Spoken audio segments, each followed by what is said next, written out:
The video today is supposed to be about the reality of language. And the reason why we want to talk about the reality of language is because language is a syntax. And if we view morality as a syntax, as a set of rules and laws about what you can do, what you can't do, what you should do, what you shouldn't do, really language and morality are parallel structures. DNA tells, the deoxyribonucleic acid, it instructs through biochemical signals how the body should be constructed, how it shouldn't be constructed. Well, it's more of a positivistic, constructive language in DNA that says this is what you can construct, rather than language where really it's an infinite possibility of sentences that are grammatical. It's really limiting that which is ungrammatical in a way. You can't do this, you can't do that. Morality is sort of similar. There are a lot of things you can do that are like morally neutral or morally good, but there are a few things like 10 commandments, things that you must not do. So I view language and morality as being similar, and I sort of reject the framing, or I maybe don't accept it, or I don't think it's that important to talk about this question of objective morality versus subjective morality. To me, if we're talking about objective morality, we're talking about the idea that there's some kind of universal or some kind of always applicable moral code. This would be like saying that there is a universal language, which certainly we can see transcendent, numbers, for example. Numbers are pretty transcendent, and the Pythagoreans recognize this, that there is a transcendence, there is a kind of a linguistic transcendence in mathematics. The mathematics is often referred to as a universal language. So to the extent that we do have a kind of universal morality, it would be something like that which lives continues on, that which dies passes away. So we could have some kind of morality like this, where we say that that which is moral is that which reproduces, that which survives, that which is immoral is that which passes away. That would be kind of the direction that we could go in, and that's really as far as we can go. Because, of course, there are other things that we have to take into consideration, things like aesthetics, or things like the ascetic tradition, separate from aesthetics, the idea of denying the will to reproduce often, which often in moral systems, that's a huge part of moral systems, the idea of rejecting the will to reproduce, being chaste, being celibate. So the concept of a universal morality makes sense to the extent that we're talking about something like a universal language. And when we're dealing with those kind of universals, then we're not going to get something which is very specific.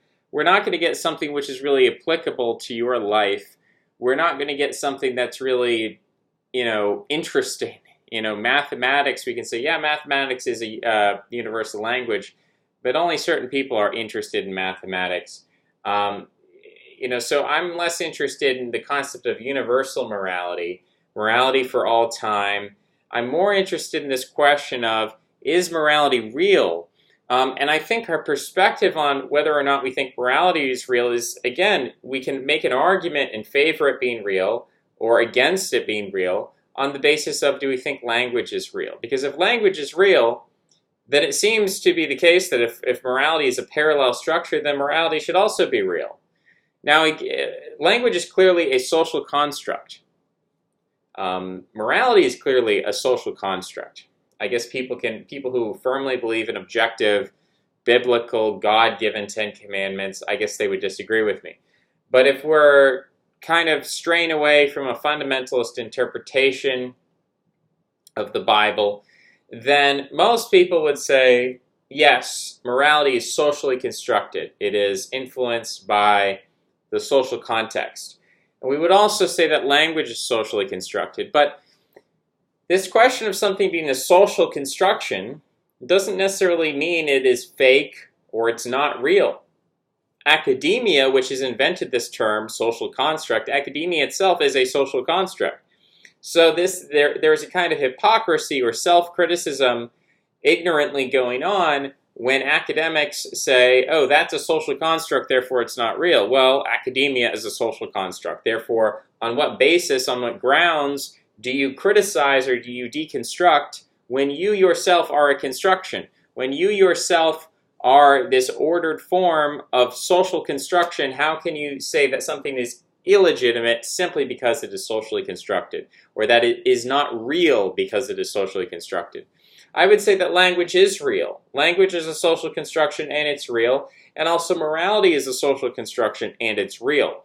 And our perception on this and the semantics that surround this, you might say this is a semantic argument. Is it real? Is it not real? Well, it's not real in the sense that it's not really tangible. If we come from a materialist perspective, then we say, well, things are only real if they're tangible. So I'm real because I'm tangible. You can touch me. A computer is real. It's tangible. You can touch it. But an idea is not real. That's just an abstraction. That's fake. It's like a dream. It's imaginary. It's in our imagination. So in that sense, I guess we could take a purely materialistic framework and we could say then that language is not real and morality is not real. And if we're using this term not real, then semantically we are delegitimizing morality. And therefore, when someone comes and tries to deconstruct tradition, or they try to attack a group, let's say I want to invade China. Well, the first thing I do is I try to break down social cohesion in China. So I spread all kinds of propaganda that, well, communism isn't real. I don't even say that communism is bad. Maybe I do that on the side. I have multiple different propaganda projects going on. Multiple different areas of attack. I have the attack from outside, the attack from inside. And I say, well, communism is bad for XYZ. But then I have another argument, which is not that communism is bad or wrong, but I say communism isn't real. Communism is fake. And that kind of attack is a demoralizing attack. It's an attack on the Chinese people to say that communism isn't real.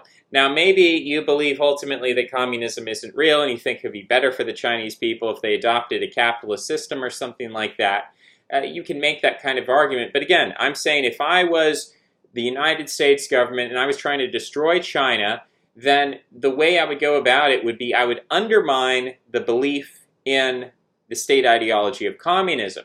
If I was trying to attack the West, I don't know that I would attack Christianity anymore, because Christianity seems to no longer be the foundation of Western morality and religion.